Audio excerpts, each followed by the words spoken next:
त्यामुळे पर्यावरणाचं संतुलन जर आपल्याला नीट राखायचं असेल तर घनकचऱ्याचं व्यवस्थापन सुद्धा तितकंच योग्य पद्धतीने झालं पाहिजे या विषयावर आज आपण बोलणार आहोत।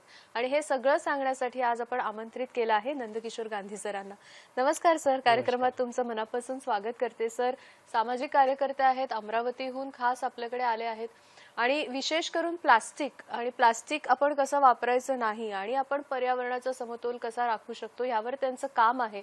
पण आज मात्र ते सगळ्याच बद्दल बोलणार आहेत, घनकचरा, प्लास्टिक आणि पर्यावरणाचं संतुलन। सुरुवात करूया कारण हा विषय खूप महत्त्वाचा आहे सर, जिव्हाळ्याचा आहे। रोज कचरा तयार होत असतो आणि त्याचं व्यवस्थापन कसं करायचं हा सुद्धा एक प्रश्न आहे। पण मुळात ज्याच्याबद्दल आज आपण बोलतो आहोत की घनकचरा जेव्हा आपण म्हणतो तेव्हा त्याचा पर्यावरणावर कसा परिणाम होत असतो, डायरेक्ट इनडायरेक्ट, या सगळ्याबद्दल आम्हाला जरा सुरुवातीला सांगा। घनकचरा जेव्हा आपण म्हणतो तर त्याच्यामध्ये कचऱ्याचे वेगवेगळे प्रकार त्याच्यामध्ये समाविष्ट होतात आणि तो कचरा, ओला कचरा, सुखा कचरा, घातक कचरा अशा वेगवेगळे प्रकारचे कचरे त्याच्यामध्ये येतो आणि ते एकत्र झाल्यानंतर तो घनकचरा होतो।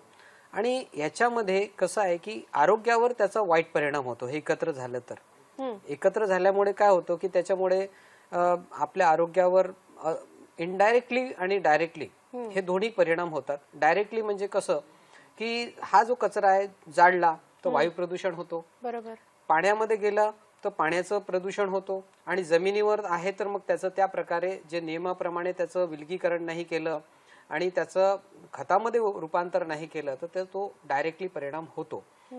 सोबतच इनडायरेक्टली म्हणजे कसं की त्याच्यामध्ये माशा तयार होतात, मच्छर डास तयार होतात आणि वेगवेगळ्या प्रकारचे जे काही लहान लहान चिलटे आहेत त्याचाही प्रादुर्भाव होतो। महत्वाचं म्हणजे वास सुद्धा येतो त्याच्यामुळे आणि हा घन कचऱ्यामुळे एकत्रित असल्यामुळे याचा आपल्या आरोग्यावर आणि पर्यावरणावर सुद्धा त्याचा परिणाम होतो। आणि तुम्ही म्हणालात तसं की त्याच्यामध्ये काही असे घातक कचरा असतो किंवा त्याच्यामुळे अजून वेगळे परिणाम म्हणजे कधी कधी आग लागू शकते किंवा अजून काहीतरी रासायनिक प्रक्रिया होऊन अनेक गोष्टी त्याच्यावर होऊ शकतात। तर मला वाटतं ह्याचा पण परिणाम थेट पर्यावरणावर होत असतो, नाही का? 100%। हा, या सगळ्यामध्ये मग मुळात प्रश्न असा निर्माण होतो की मगाचपासून आपण कचरा म्हणतोय आणि गांधी सरांना कचरा ही कॉन्सेप्ट मान्यच नाही। बरोबर त्यांचं म्हणणं कचरा असं काही नसतं आणि घनकचऱ्यापेक्षा कुठलं धनकचरा। तर त्यांना विचारूया की हे धनकचरा आणि घनकचऱ्याचं रूपांतर धनकचऱ्यात कसं करायचं? ओके, तर सगळ्यात महत्वाचं म्हणजे हा जो कचरा आहे हा फक्त आपल्या डोक्यातला कचरा आहे।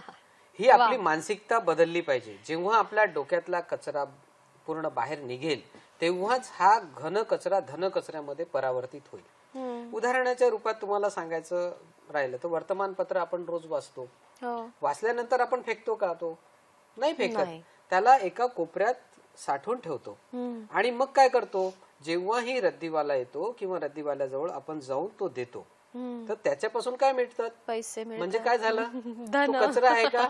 तो नाही आहे, कचरा आहे डोक्यातला कचरा। मी म्हणतो बाहेरचा कचरा नाही आहे। आधी आपल्याला डोक्यातला कचरा काढावा लागेल तेव्हा तो बाहेरचा कचरा निघेल।